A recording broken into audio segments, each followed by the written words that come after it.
Halo, selamat datang dalam video capstone project kami. Perkenalkan, saya Niwayan Ernawati dari Teknik Elektro Universitas Udayana. Dan saya, Backnunda Okapianosanti dari Teknik Elektro Universitas Udayana.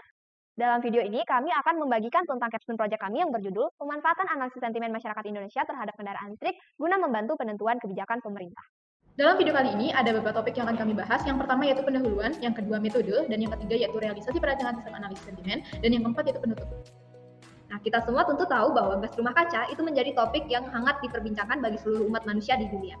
Dalam hal ini, pemerintah Indonesia telah berkomitmen untuk mengurangi emisi gas rumah kaca yang dituangkan dalam target NDC atau National Determination Contribution. Berdasarkan penelitian yang dilakukan oleh Hasjanah dan Simanjuntak pada tahun 2023, dikatakan bahwa transportasi darat menjadi penyumbang terbesar emisi gas rumah kaca di sektor transportasi, dengan pangsa lebih dari 90%. Untuk mengatasi hal ini, pemerintah telah mengupayakan berbagai strategi untuk mengurangi emisi gas rumah kaca, seperti mendorong penggunaan kendaraan listrik di Indonesia dan juga menetapkan regulasi dan kebijakan terkait dengan pengurangan emisi gas rumah kaca di Indonesia.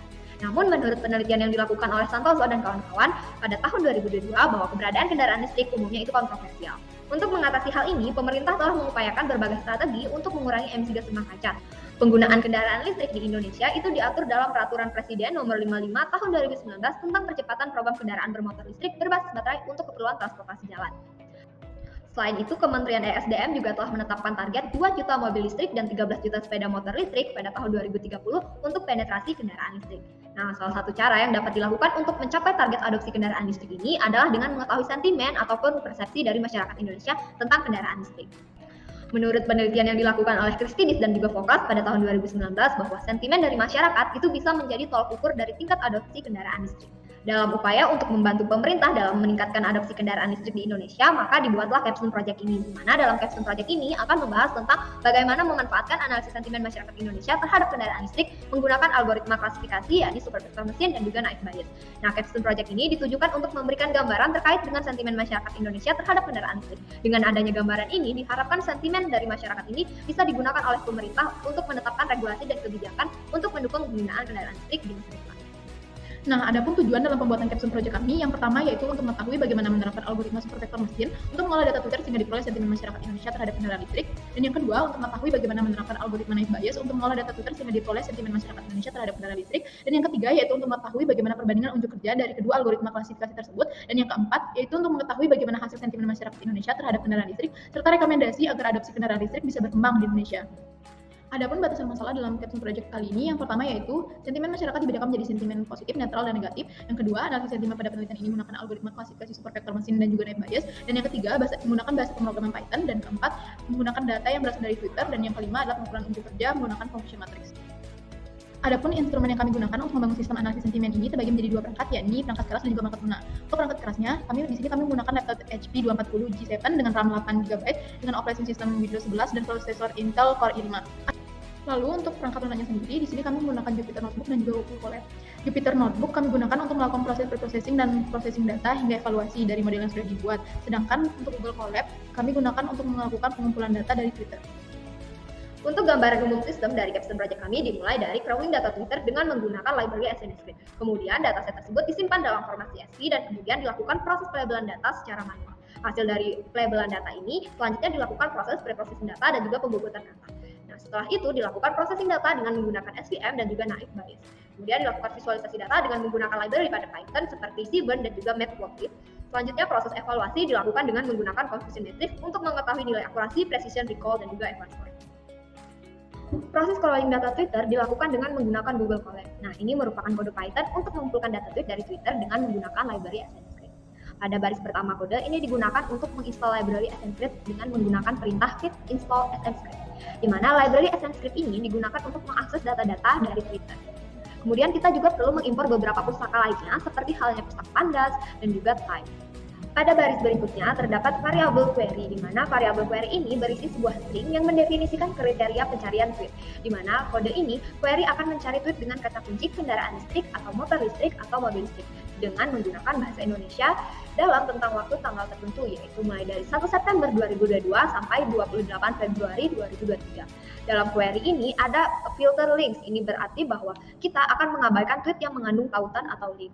Nah, query ini bisa didapatkan dari fitur Advanced Search pada Twitter. Kemudian pada variable tweets ini digunakan untuk list kosong gitu yang akan digunakan untuk menyimpan tweet yang berhasil di crawling. Lalu ada variabel limit ini memiliki nilai sama dengan 4.500, di mana ini maksudnya kita menentukan jumlah maksimum tweet yang akan diambil, di mana jika jumlah tweet dalam daftar tweet itu sudah mencapai batas, maka proses pengambilan tweet ini akan dihentikan. Nah, setelah selesai mengambil tweet atau ketika jumlah tweet yang dikumpulkan sudah mencapai batas, maka daftar tweet atau list tweets itu akan digunakan untuk membuat data frame dengan menggunakan pandas, di mana data frame ini akan berisi kolom yang terdiri dari kolom tanggal atau date time, lalu username, dan juga konten tweet. Nah, data frame yang sudah dibuat akan disimpan dalam format CSV dengan nama file dataset sentimen terbaru. Selanjutnya yaitu tahap labeling. Proses labeling dilakukan untuk menentukan kelas sentimen positif, negatif, dan netral pada datasheet. Proses labeling ini kami lakukan secara manual oleh dua anotator. Labeling yang telah dilakukan oleh anotator pertama akan diperiksa kembali oleh anotator kedua sebagai upaya untuk memastikan objektivitas dalam proses labeling. Selama proses pelabelan, kami juga melakukan pengecekan terhadap tweet hasil crawling. Apabila terdapat tweet yang tidak sesuai dengan topik yang sudah ditentukan, maka tweet tersebut akan kami hapus. Sehingga dari 4.500 tweet yang telah dikumpulkan, setelah proses pelabelan hanya tersisa 3.594 data tweet. Proses selanjutnya adalah melakukan load data. Namun sebelum itu kita perlu menginstal dan juga mengimpor beberapa library yang kita perlukan. Dalam hal ini kita perlu menginstal library NLTK dan juga Sastrawi untuk proses preprocessing. Lalu setelah library tersebut sudah berhasil terinstall dalam kode program kita, maka selanjutnya kita bisa mengimpor beberapa library yang kita perlukan. Seperti halnya library untuk proses data frame, kita bisa menggunakan pandas dan juga CSV. Lalu proses preprocessing kita bisa menggunakan NumPy, regex, random string, lalu NLTK, Sastrawi sampai dengan Scala. Nah, untuk melakukan plotting atau visualisasi data, kita bisa menggunakan library Matplotlib dan juga Seaborn. Setelah menginstal dan juga mengimport library, kita dapat melakukan load data atau membaca data. Load data ini penting untuk dilakukan karena untuk menggunakan data dalam kode program kita perlu untuk melakukan load data. Nah, proses awal dari load data ini dimulai dengan mendefinisikan fungsi load data. Kemudian dengan menggunakan perintah pgread CSV, kita dapat membaca data sentimen terbaru. Kemudian untuk menampilkan data dalam bentuk data frame, kita bisa menggunakan perintah dfhead, di mana perintah ini akan menampilkan 5 data teratas dari dataset kita. Untuk mendapatkan informasi umum dalam dataset kita dapat menggunakan perintah df.info, di mana perintah ini akan memberikan informasi umum dalam dataset kita. Dalam dataset yang kita gunakan ini terdapat 3.594 baris dan 4 kolom. Setiap kolomnya bertipe objektif dan tidak terdapat missing value di dalamnya. Untuk mengetahui apakah terdapat data duplikat pada dataset, khususnya pada kolom konten, bisa dilakukan dengan menggunakan perintah df.duplikat.sum, di mana perintah ini akan menghasilkan keluaran jumlah dari data yang terduplikat. Dalam hal ini, jumlah data duplikat khususnya pada kolom konten itu berjumlah sebanyak 12 data. Nah, apabila terdapat data duplikat, maka kita perlu menghapus data duplikat tersebut dengan menggunakan perintah drop duplikat, di mana hasil dari drop duplikat ini ditampilkan dengan menggunakan perintah df.head, di mana df.head ini akan menampilkan 5 data teratas dari dataset yang sudah dibersihkan dari data duplikat. Data yang sudah berhasil di-load dalam kode program dan sudah melalui tahap remove duplicate, selanjutnya akan melalui tahap text preprocessing, yaitu yang meliputi proses scaffolding, yaitu merubah seluruh huruf menjadi huruf kecil, lalu proses cleansing di sini meliputi menghapus username dan hashtag, lalu menghapus URL pada teks, menghapus angka, menghapus karakter tanda baca, sampai dengan menghapus kata-kata duplikat. Lalu proses text preprocessing ketiga yaitu word normalization atau proses mengubah kata-kata menjadi bentuk standar atau bentuk bakunya. Lalu tahap keempat yaitu proses tokenization. Tokenization ini dilakukan untuk memecah teks ataupun dokumen menjadi potongan-potongan kecil yang biasa kita sebut dengan token. Lalu untuk proses preprocessing yang kelima yaitu stemming. Stemming ini dilakukan untuk mengubah kata menjadi kata dasarnya dengan menghilangkan awalan maupun akhiran dalam kata tersebut. Lalu untuk preprocessing keenam yaitu filtering atau stop word removal. Proses ini dilakukan untuk menghilangkan kata-kata yang tidak penting dalam teks tweet. Kemudian preprocessing ketujuh ini melakukan label encoding atau proses mengubah label sentimen menjadi bentuk numerik agar bisa dibaca oleh mesin. Nah, proses ini dilakukan dengan menggunakan label encoder. Data yang sudah melalui tahap text preprocessing ini selanjutnya disimpan dalam format CSV dengan nama file clean data. Proses selanjutnya yakni melakukan feature engineering, di mana dalam feature engineering ini terdiri dari 2 tahap, yaitu yang pertama tahap pembobotan kata dengan menggunakan kombinasi TF, IDF, dan Ngram, dan juga melakukan seleksi fitur dengan menggunakan chi-square. Nah, untuk melakukan pembobotan kata dengan menggunakan TF-IDF, kita perlu meload data yang sudah melalui tahap text preprocessing tadi ke dalam kode program untuk melakukan fitur engineering. Data yang sudah berhasil di-load selanjutnya dipisahkan menjadi kolom fitur dan juga target, di mana variabel X ini akan menyimpan kolom clean text, lalu pada variabel Y akan menyimpan kolom label. Dan pembobotan kata dengan menggunakan TF-IDF dilakukan dengan menggunakan modul TF-IDF vectorizer. Proses ini dilakukan dengan menggunakan kombinasi Ngram, di mana nilai Ngram diatur sebesar 1,2. Untuk melihat matriks jumlah token dengan menggunakan tf-idf, kita bisa menggunakan perintah tf-idf.getFeatureName, di mana untuk menampilkan jumlah token ini kita cukup memanggil variabel data tf-idf. Dari kode tersebut diperoleh keluaran berupa 3.582 baris dan juga 25.110 kolom fitur yang bisa digunakan untuk tahap pemodelan. Selanjutnya, hasil pembobotan kata disimpan dalam format pickle dengan nama tf-idf feature. Data hasil tf-idf selanjutnya akan melalui proses feature selection menggunakan T-square.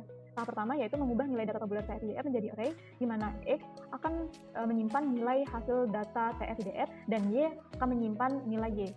Selanjutnya yaitu mengimport modul select best dan juga modul T-square dari library sklearn feature selection. K sama dengan 5000 artinya akan diambil 5000 data dengan T-square tertinggi. Selanjutnya, untuk menampilkan fitur-fitur yang sudah diseleksi menggunakan T-square, kita dapat menggunakan perintah data selected feature, di mana terdapat 3.582 baris dan 5.000 kolom dengan nilai T-square terbaik.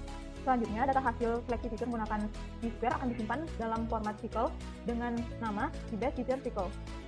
Proses selanjutnya yakni melakukan pemodelan dengan menggunakan SVM, di mana data yang digunakan untuk melakukan pemodelan ini merupakan data yang sudah melalui tahap feature selection dengan menggunakan T-square. Nah, untuk melakukan pemodelan, kita perlu mengimpor beberapa library seperti sklearn, datetime, dan juga joblib, di mana dalam hal ini juga menggunakan Grid-Search, Pipeline, SVC, maupun Train Test Script. Selanjutnya, yakni membagi dataset menjadi set latihan dan juga set pengujian, di mana test size diatur sebesar 0,2. Ini berarti bahwa sebanyak 20% dataset itu akan digunakan sebagai data uji atau data testing. Nah, dari 3.582 data, sebanyak 717 data akan digunakan sebagai data uji dan 2.865 data atau 80%-nya digunakan sebagai data training. Untuk mencari parameter terbaik pada SVM, kami menggunakan grid search, di mana dalam grid search kami juga menggunakan pipeline. Pipeline di sini bernilai class weight dengan nilai balance. Nah, kemudian parameter yang akan diujikan itu yaitu parameter kernel dengan nilai linear dan juga RDF, lalu parameter C yang akan diuji yaitu 0,1, 10, dan juga 100, lalu parameter gamma yang akan diuji yaitu 0,5, 10, dan juga 100, lalu untuk multi-class SVM yang diujikan itu ada OVR dan juga OVO. Hasil dari proses training ini diperoleh parameter terbaik yaitu nilai SVM-C atau parameter C-nya itu bernilai 10, lalu decision function shape atau multi-class SVM yang cocok untuk data ini adalah OVR, lalu gamma itu dengan nilai 0,5, dan kernel itu adalah kernel terbaiknya RDF. Lalu data hasil training ini selanjutnya disimpan dalam format joblib dengan nama file model sentiment SVM. Nah, model hasil training tadi selanjutnya digunakan untuk memprediksi data label pada data uji, di mana proses ini dilakukan dengan mendefinisikan variabel model thread dengan mengisikan nilai base SVM predict access, di mana untuk menampilkan hasil prediksi dari model kita cukup memanggil variabel model thread.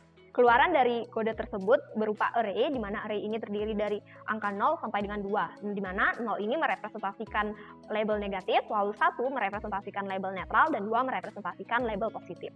Nah, total keseluruhan array ini sebanyak 717 data sesuai dengan jumlah data uji yang digunakan. Selanjutnya yaitu pemodelan menggunakan net bias. Pada pemodelan net bias ini, data yang digunakan merupakan data yang sudah melalui pembuatan kata menggunakan F dan fitur menggunakan chart. Langkah pertama dalam pemodelan net bias yaitu dengan beberapa bias multi-channel dan template, library time, dan juga joblib. Langkah selanjutnya yaitu membagi dataset menjadi data pelatihan dan juga data penelitian dengan menggunakan library Train Test Script dan testnya yang sudah diatur sebesar atau 20% dari data keseluruhan yang data. Kali ini setara dengan 717 data kit. Ini akan kita gunakan sebagai data sisanya yaitu 8 ini akan kita gunakan sebagai data set pelatihan. Selanjutnya yaitu train model net bias. Nah, di sini kita menggunakan modul multi-terminal entity dengan parameter default, di mana nilai alfanya sekitar 1 dan trivialnya berarti 1. Kemudian algoritma tersebut akan diberikan data dan label. Selanjutnya kita akan menyimpan model hasil training dalam file dengan format joblib dengan file name model entity. Selanjutnya dengan model yang sudah kita latih sebelumnya, kita akan menggunakan model ini untuk prediksi label pada data uji. Nah, proses dilakukan dengan mendefinisikan variabel model thread dengan menyisikan model and predict access, dan untuk menampilkan hasil prediksi perlu mengambil variabel model thread and output dari kode tersebut akan berupa array yang berjumlah 211 array. Nah, setiap array itu mewakili setiap kelas di mana angka 0 akan mewakili label negatif, 1 mewakili label netral, dan angka 2 mewakili label positif. Selanjutnya, hasil analisis sentimen menggunakan SVM dan noise bias ditampilkan dalam bentuk pie chart. Pada pie chart untuk model SVM dapat diketahui bahwa sebanyak 45,3% atau setara dengan 325 data tweet diklasifikasikan sebagai sentimen positif atau setuju terhadap kehadiran kendaraan listrik.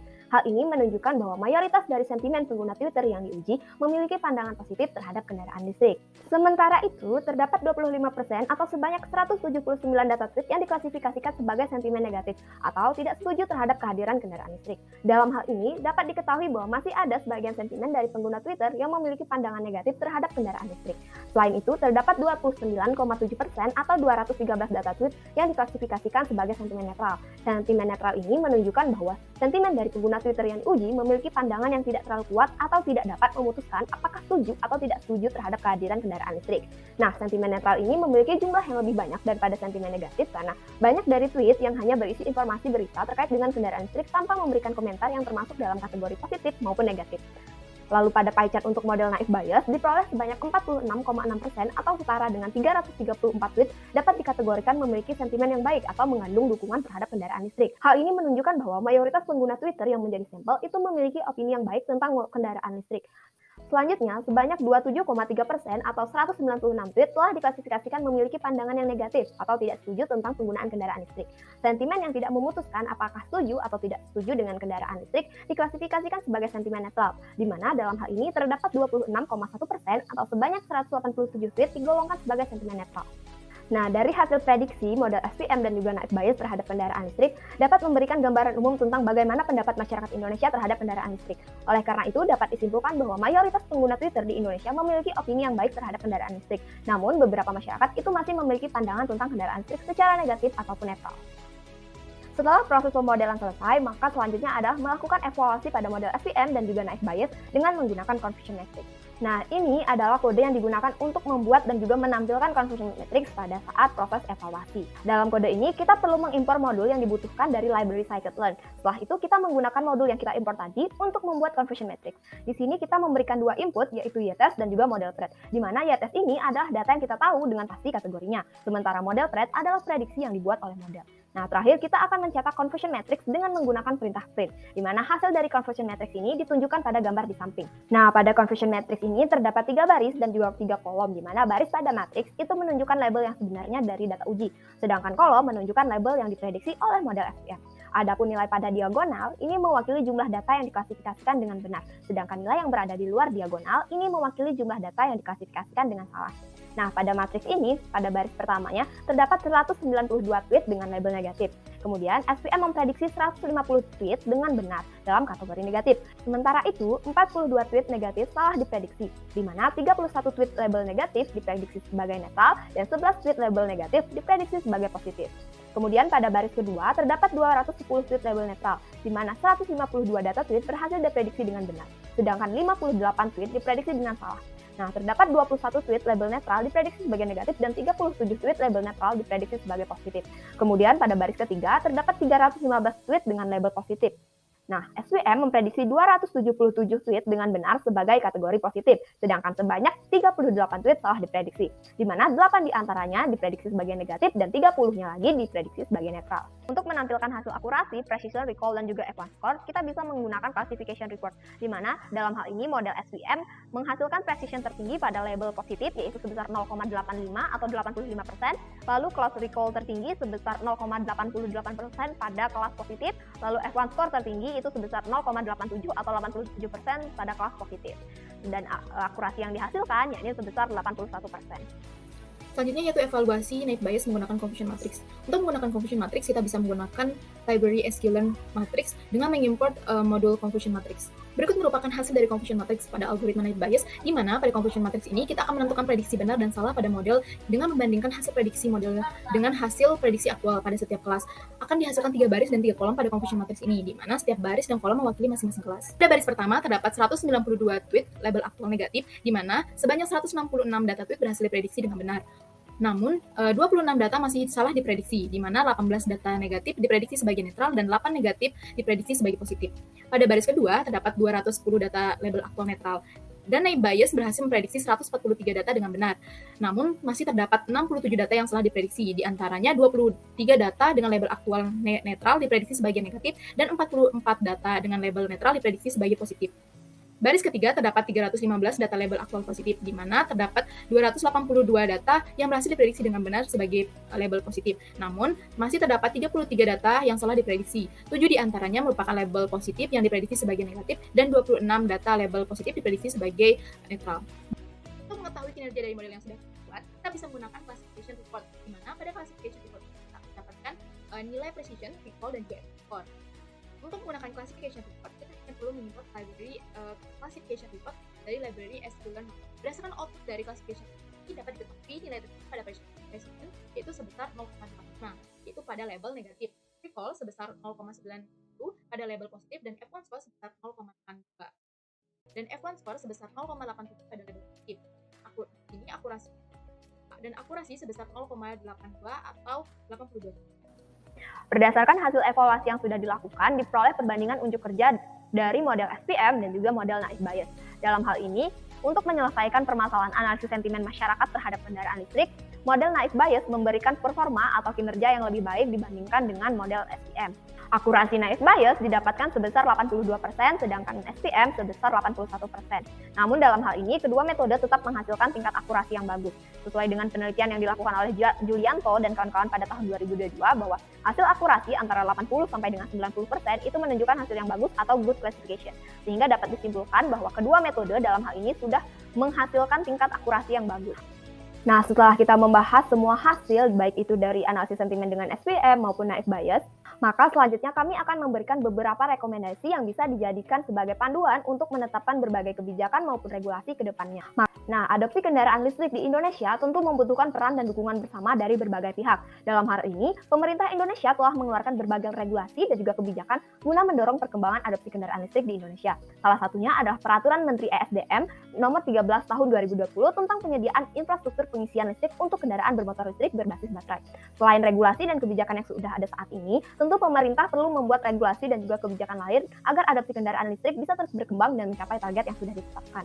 Nah, melalui proses analisis sentimen yang sudah dilakukan dan berdasarkan data percakapan di Twitter terkait dengan adopsi kendaraan listrik, kami memberikan beberapa rekomendasi agar dapat membantu pemerintah dalam menentukan regulasi dan juga kebijakan terkait dengan kendaraan listrik di masa yang akan datang. Rekomendasi yang pertama yaitu mengembangkan teknologi baterai. Nah, seperti pada baterai ini, baterai menjadi salah satu dari ekosistem kendaraan listrik yang sering dibahas oleh masyarakat Indonesia di Twitter. Baterai menjadi salah satu pertimbangan yang sangat penting untuk adopsi kendaraan listrik. Hal ini dikarenakan baterai adalah salah satu komponen utama dari kendaraan listrik. Nah, sehingga kualitas dari baterai akan berdampak langsung pada kinerja kendaraan listrik yang digunakan. Produsen kendaraan listrik dan juga pemerintah perlu memastikan bahwa baterai yang digunakan pada kendaraan listrik memiliki kualitas yang tinggi dan juga aman. Oleh karena itu, perlu adanya upaya kolaborasi antara produsen kendaraan listrik dan juga pemerintah dalam mengembangkan teknologi baterai yang lebih murah dan juga efisien, sehingga dapat mempercepat adopsi kendaraan listrik di Indonesia. Rekomendasi kedua adalah penanganan limbah baterai. Nah, selain mengembangkan teknologi baterai untuk kendaraan listrik, tentu limbah baterai yang dihasilkan juga perlu dicarikan solusinya. Limbah dari baterai kendaraan listrik merupakan salah satu masalah yang harus ditangani dengan benar. Oleh karena itu, produsen kendaraan listrik dan pemerintah perlu bekerja sama untuk memastikan bahwa limbah baterai kendaraan listrik bisa ditangani dengan benar. Pemerintah perlu membuat regulasi dan kebijakan untuk mengatur pengolahan limbah baterai kendaraan listrik. Sedangkan produsen kendaraan listrik perlu memastikan bahwa baterai kendaraan listrik yang diproduksi dapat didaur ulang dengan mudah. Dengan penanganan limbah baterai kendaraan listrik yang baik, maka adopsi kendaraan listrik di Indonesia dapat menjadi lebih berkelanjutan dan juga ramah lingkungan. Selanjutnya, rekomendasi ketiga yakni infrastruktur yang memadai, di mana infrastruktur yang memadai menjadi salah satu pertimbangan yang harus diperhatikan. Berdasarkan pendapat masyarakat di Twitter tentang penerimaan kendaraan listrik, infrastruktur yang masih kurang memadai menjadi salah satu pertimbangan untuk beralih ke kendaraan listrik. Infrastruktur yang memadai dapat dicapai dengan cara berkolaborasi dengan bisnis swasta untuk membangun stasiun pengisian daya di berbagai lokasi, termasuk tempat kerja, tempat parkir terbuka, dan juga pusat perbelanjaan. Nah, infrastruktur pengisian daya ini sangat diperlukan karena kendaraan listrik itu tentu membutuhkan sumber daya listrik untuk mengisi ulang baterai. Sehingga memiliki stasiun pengisian daya listrik yang cukup sangat penting untuk memungkinkan pengguna kendaraan listrik melakukannya dengan cepat dan mudah. Oleh karena itu, untuk memperluas penggunaan kendaraan listrik di Indonesia, infrastruktur pengisian daya kendaraan listrik menjadi salah satu hal yang perlu ditingkatkan. Lalu rekomendasi keempat yakni meningkatkan wawasan masyarakat tentang kendaraan listrik. Nah, berdasarkan pengamatan kami pada tweet yang kami gunakan sebagai dataset, salah satu tantangan dalam adopsi kendaraan listrik di Indonesia adalah kurangnya wawasan masyarakat tentang kendaraan listrik. Berdasarkan data tweet yang diperoleh dari Twitter, masih terdapat masyarakat yang kurang mengenal kendaraan listrik dan masih menganggap kendaraan listrik itu sebagai kendaraan yang mahal dan sulit dioperasikan. Contoh dari tweet ini ditampilkan pada tabel. Seperti contoh tweet, bayangin lu kesetrum karena pakai kendaraan listrik saat banjir. Nah, ini menunjukkan bahwa masih terdapat masyarakat yang memiliki pemahaman yang salah tentang kendaraan listrik. Oleh karena itu, pemerintah perlu meningkatkan wawasan masyarakat tentang kendaraan listrik agar adopsi kendaraan listrik dapat meningkat secara signifikan.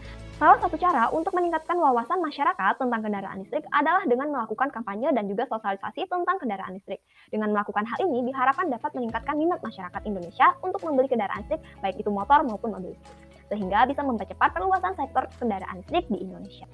Berdasarkan rekomendasi ini, diharapkan dapat meningkatkan adopsi kendaraan listrik di Indonesia dan juga dapat membantu pemerintah dalam menetapkan regulasi dan juga kebijakan terkait penggunaan kendaraan listrik. Nah, adopsi kendaraan listrik di Indonesia tentu memerlukan peran dan juga dukungan dari berbagai pihak seperti produsen kendaraan listrik, pemerintah, dan juga masyarakat. Nah, setiap pihak ini memiliki peran yang berbeda dalam meningkatkan adopsi kendaraan listrik di Indonesia. Dengan peran dan dukungan bersama antara produsen kendaraan listrik, pemerintah, dan juga masyarakat Indonesia, diharapkan adopsi kendaraan listrik di Indonesia dapat terus meningkat. Berdasarkan pemaparan yang telah kami sampaikan, berikut beberapa kesimpulan yang dapat ditarik dari capstone project kami. Pertama, analisis sentimen dengan menggunakan metode SPM dan juga naik bias sudah berhasil dilakukan, di mana analisis sentimen kendaraan listrik dimulai dengan mengumpulkan data, lalu memberikan label pada data, melakukan preprocessing data, pembobotan kata, dengan menggunakan kombinasi TF, IDF, dan juga Ngram, lalu melakukan seleksi fitur dengan menggunakan Chi-square. Kemudian membangun model SPM dan juga naik bias dan melakukan evaluasi model SPM dan juga naik bias, serta melakukan visualisasi data. Untuk membangun model SPM dan noise bias, dataset dibagi menjadi set latihan dan juga set pengujian. Model SPM dan noise bias menggunakan 2.865 data sebagai dataset pelatihan dan juga 717 data sebagai set pengujian. Model SPM menggunakan grid search untuk menemukan parameter terbaik di mana diperoleh nilai C sama dengan 10, lalu gamma sama dengan 0,5, lalu kernel sama dengan FBF, dan juga OVR sebagai parameter terbaiknya. Nah, sementara itu model noise bias menggunakan parameter alpha sama dengan 0,01 dan juga fit prior-nya true. Lalu kesimpulan kedua, model SPM mengklasifikasikan 717 data utuh, di mana sebanyak 579 data tweet itu berhasil diprediksi dengan benar, dan 138 data tweet itu diprediksi dengan salah. Hasil dari prediksi model SPM menunjukkan bahwa sebanyak 325 data tweet itu diklasifikasikan sebagai sentimen positif, lalu 179 data tweet diklasifikasikan sebagai sentimen negatif, dan 213 data tweet diklasifikasikan sebagai sentimen netral. Sedangkan pada model naik bias memperoleh sebanyak 591 data tweet berhasil diprediksi dengan benar dan 126 data tweet itu diprediksi dengan salah. Berdasarkan prediksi oleh model naik bias, sebanyak 334 data tweet itu dikategorikan sebagai sentimen positif, lalu sebanyak 196 tweet itu diklasifikasikan sebagai sentimen negatif, dan 187 data tweet diklasifikasikan sebagai sentimen netral. Selanjutnya, kesimpulan ketiga, di mana model SPM memperoleh akurasi 81% dan juga naik bias memperoleh akurasi sebesar 82%. Metode naik bias memberikan hasil kinerja yang lebih baik dibandingkan dengan model SPM dalam kasus ini. Namun, kedua metode tetap menghasilkan unjuk kerja yang bagus dalam melakukan analisis sentimen terhadap kendaraan listrik. Lalu untuk kesimpulan yang keempat, rekomendasi agar adopsi kendaraan listrik bisa terus berkembang di Indonesia, yaitu yang pertama, mengembangkan teknologi baterai, lalu yang kedua, menangani limbah baterai, yang ketiga, infrastruktur yang memadai, dan yang terakhir, meningkatkan kesadaran dan juga wawasan masyarakat Indonesia tentang kendaraan listrik. Lalu untuk saran yang bisa kami berikan untuk penelitian selanjutnya, yang pertama yaitu menambahkan jumlah data yang digunakan dengan kata kunci yang lebih beragam, serta menggunakan data yang berasal dari media online selain Twitter seperti Instagram, YouTube, TikTok, dan media online lainnya. Yang kedua yaitu analisis sentimen menggunakan metode machine learning yang berbeda seperti decision tree, Kinner snake board, serta menerapkan metode lain yang lebih kompleks seperti deep learning dan reinforcement learning untuk mendapatkan kinerja yang lebih baik dari analisis sentimen terhadap kendaraan listrik. Yang ketiga yaitu analisis sentimen dapat dilakukan menggunakan synthetic minority oversampling technique atau SMOOT untuk menangani data yang tidak seimbang atau imbalance data.